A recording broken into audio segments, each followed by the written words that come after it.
Okay, come now, let me see.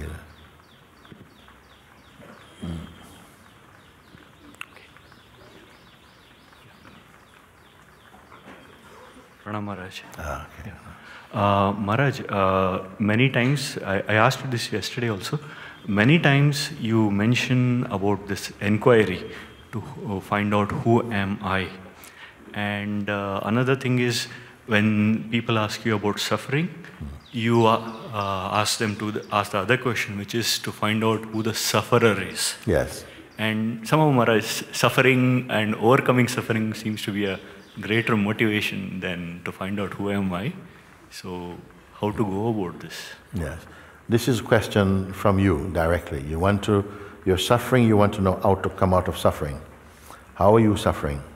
Oh, Maharaj, ways more than one. The body, age, health, the impulses, the interaction, yes. The emotional pain, so many. Pain is something actual, or there's something actual about pain. Suffering is to do with an attitude towards pain. So pain is actual, suffering is optional. Pain is to do with something, even pain also, the way that pain is also interpreted depending upon how personal you are. Something can be painful, you say it's painful, who can measure the pain? Someone can have some meter that measures, okay, we've gone up to 8 out of 10 here and he's still smiling. Okay? Another one has gone to 2 and he's kind of like, So can we look to the instrument to see how painful something is, or to the reaction to see how painful something is? You see? So the pain itself is to do with something to do with the one who pain is coming to. And that can be changed according to if you are able to be detached also. There are people that can be detached. Even a simple example, and we're not using pain, but why not we can swap that. I had one nephew, and I used to, whenever I go to the house of my sister, I had this little play that I would grab him and tickle him. He would be sort of 6, 7 years old at the time. I used to grab him, come on Nathan, come here, and I'd grab him, tickle, tickle, tickle, tickle. And this is a little tradition we started, no? It went on every time I go there, So one time now, he was about 7 years old, and I said, come on, I'm going to tickle you. And he goes, stop, stop, stop. And I said, okay. He says, tickle me now, uncle. I said, suddenly it was not fun anymore. And I said, come on, tickle, tickle, tickle, tickle, tickle. So I said, come here. And he was like,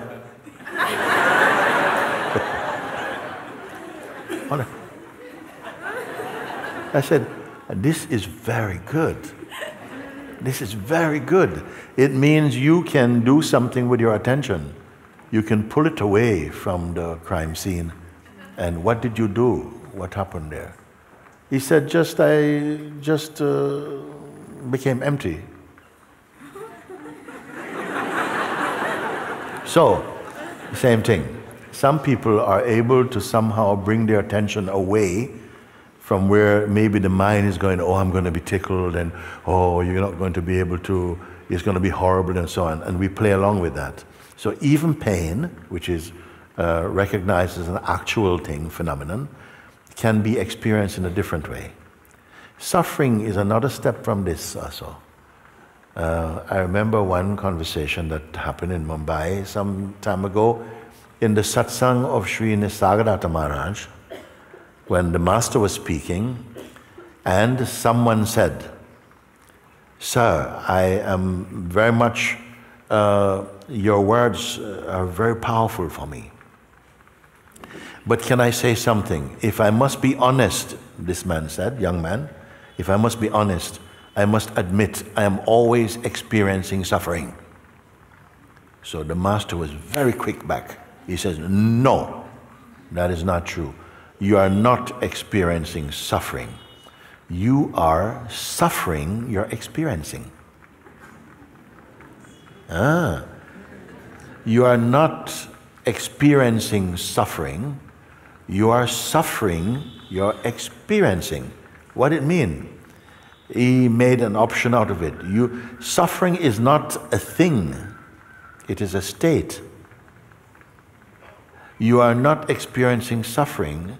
You're suffering, you're experiencing, which means that can change. If suffering was something, then everyone would suffer that something.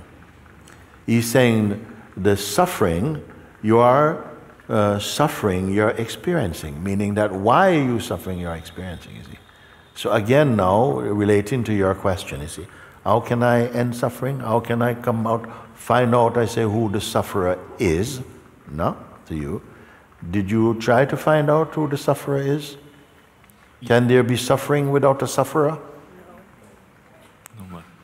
Yeah. So what is important for suffering is not just pain, but some identity must be there that says, no, I can't take this, it's too much, and so on, so on, so. An identity. Also, pain could come and someone, yeah, no, enough. And still, also, they can be, they didn't lose who they are to experience that. But, so when I say, who exactly can the sufferer be identified? Is it possible? What did you do with that? Yeah, usually it is something which I hold on to, some identity which I hold on to. Yes. You who hold on to the identity is what? Slow down. You say, it is something that I hold on to it. That which you're calling I who hold on to the suffering or something, what is that I? Is that I stable? Is it reliable, this voice? No, open question. No. Is that I that says, yes, I hold on to that. I didn't hold on to the laughter and everything, but to the pain, I hold on to this sense of suffering. I hold on to it. I is what? It's not a reliable one. Not reliable one. Why? Because it keeps changing my likes and dislikes also. Yes. So what you can also say is something, obviously speaking like this, it is observed also. I called you on that one. You see, can you observe this or not? Can this be observed or not? And if it can be observed, what does it mean that you can observe something that you cannot be the thing you are observing? You cannot be the thing you're observing because they come and go. It comes and goes out of your attention. If you are that thing, when it goes, you would also be gone. But you are here to say, now it's gone. So you're not the thing you're observing. Yesterday, I was pointing about self-awareness, and I said that the great beginning is to start with the sense of being. Like you know that you exist. You have a sense, the body is here, and you know you're conscious of this. Then I say, instead of putting the attention on the things coming up in the mind, the traffic of thoughts, sensations, and so on, bring that to the sense of being. Please pay attention now. I'm going to surprise you a little bit. I say, bring it to the sense of being. Then you say, okay. And don't let it connect with other thoughts or anything at all. Just stay in the sense of being. And just like that, when followed, we begin to experience some sense of peace or expansiveness and a silence.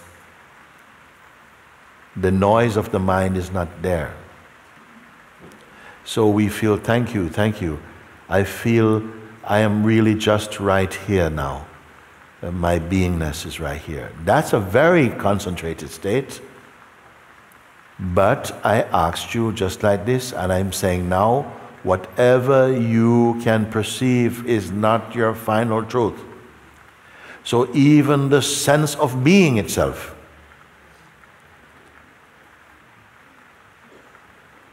even the sense of being, the earliest manifestation arising from absoluteness. The sense I am and beingness are one. Even one's beingness is observable. If your very being, which is closer than intimacy, is observable, that which observe it is where and what. Has everybody fallen off the swinging bridge yet?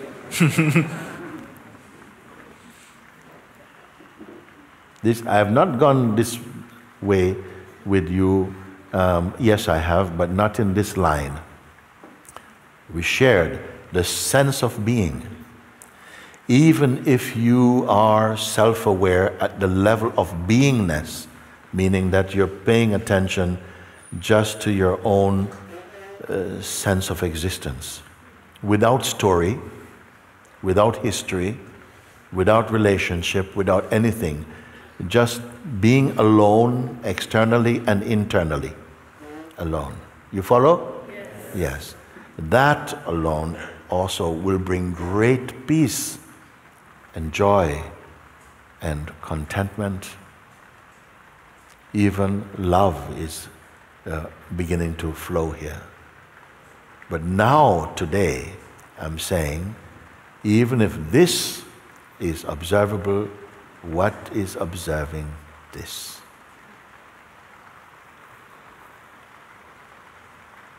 Can that be seen? No. If it cannot be seen, how can we know it exists?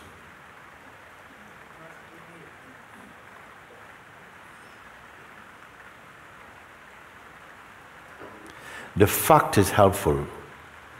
The most subtle, the sense of being itself is perceived. That's fact. That's already a proof.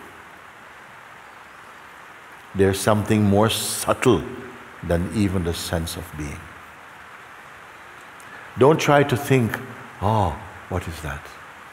Because the mind will say, I'll help you. I'll show you.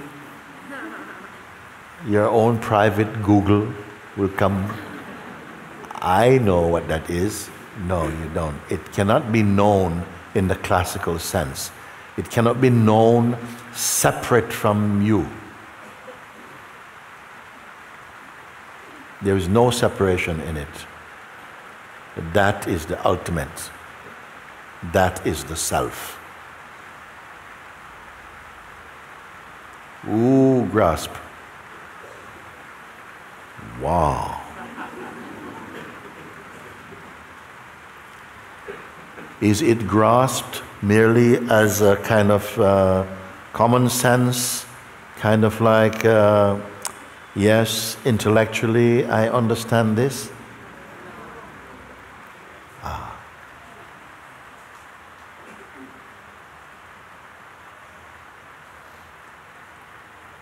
Then in a way I could say you are found that which cannot be found. You have reached that which cannot be reached. You have seen and are in the seeing of that which cannot be seen.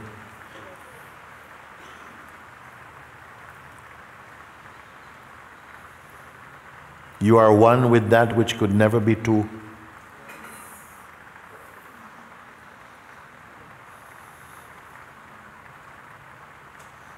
And you, what about you? Maharaj, it's just an intellectual understanding. Yeah. Who says it's an intellectual understanding? Did the intellect say that's an intellectual understanding? Is not even intellect also observable? Yes. Is not even intelligence also perceived? Is not even the saying, this is an intellectual understanding also perceived also?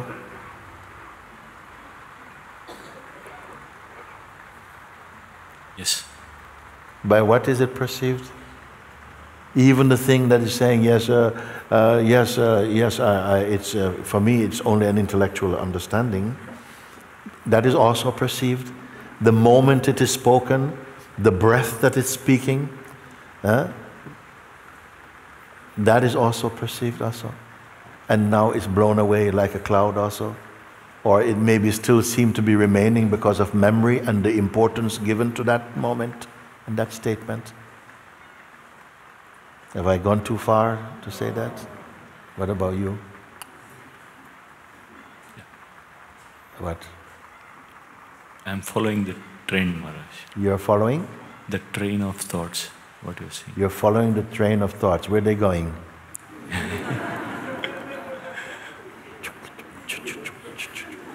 Why are you following train of thoughts? Where are they going? You are the one watching train of thoughts to going. Are you going also? No, I'm observing. Then is it healthy to be following the train of thoughts? They are going by themselves, they are going. Even unforced, they are leaving, no? To make room for the next train coming, okay? Why you should be worried about it? Pay attention to yourself, what it means. Just be the witness.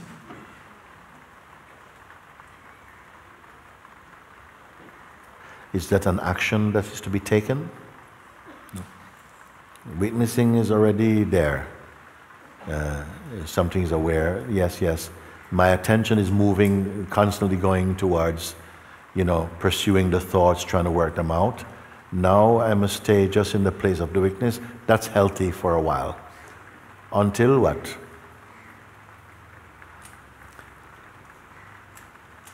What is the purpose? What's the value of witnessing?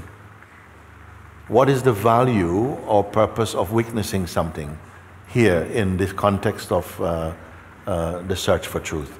It is only to confirm that all things witnessed and witnessable Are changing. Are changing, isn't it? Whatever they may be, they are changing. You cannot maintain continuous, unbroken contact with anything. Even your favorite concept, you cannot do it. It's coming and going. Knowing that, leave it. It's going by itself. That's the first thing. That all things perceivable are moving along like clouds passing, waves flowing by, like that, no? Having seen that, like that, the energy returns to the source of the witnessing itself. You become aware of the environment of the witnessing itself.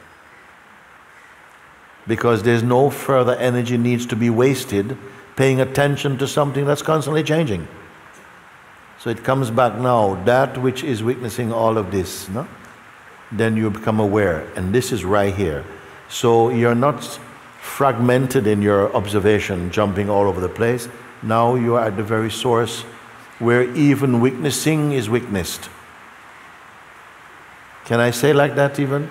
That even the act or the functioning of perception is also perceived.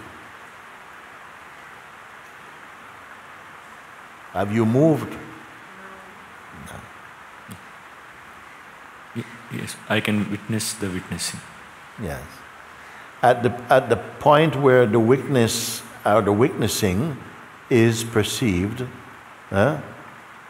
who is there to know that? What is there? What can you say?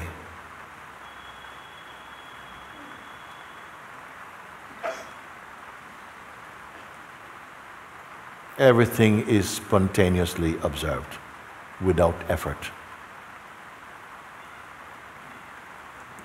You wake up in the morning, did you have to switch on the senses? Eyes, ears, body. No, automatically they come into function, no? Automatically they come with the arising of consciousness, all the functions wake up altogether. What have you done? Did you switch on the lungs, breathing? No, everything is there already. What are you doing? Even observing aware of the functioning of the senses, the sense of time, everything is automatically there. Even the sense of doing something also appears also.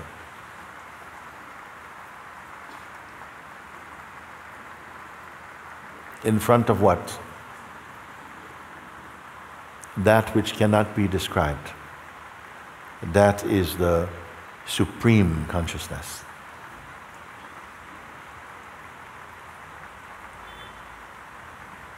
Is it clear? Yes, Maharaj. Intellectually clear? More than that. More than that. Good.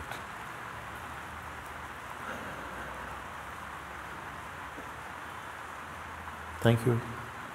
Thank you.